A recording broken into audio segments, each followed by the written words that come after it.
Mga pres, ito yung ano, Luklukan campsite. Ayan o, meron silang mga ano, meron silang mga cottages. So bali sabi ni kuya is 500 daw per head. Tapos ito along riverside talaga. So pag ano, pwedeng maligo. So kasama na lahat yun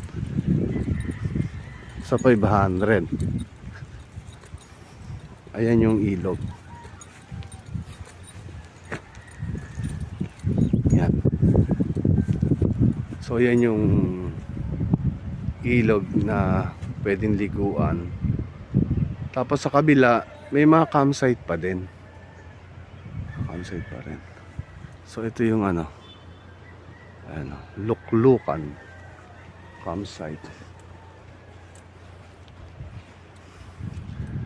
Luklukan campsite. So hanggang dun siya. Tapos dito pwede mag ano ng tent. Kung gusto mo doon, gusto layo-layo, pwede dito. Pwede rin sa taas. Kasi may banyo sila, may tubig. Ayan. Ayan yung Luklukan campsite. Yung kabila iba. Pero sa tingin ko maganda talaga dito. Merong ano, river crossing ah. Pwede doon mag river crossing. Maganda, maganda. Ayan.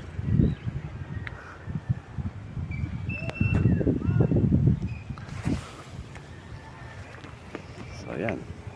Yan yung ating yan yung ating Luklukan campsite.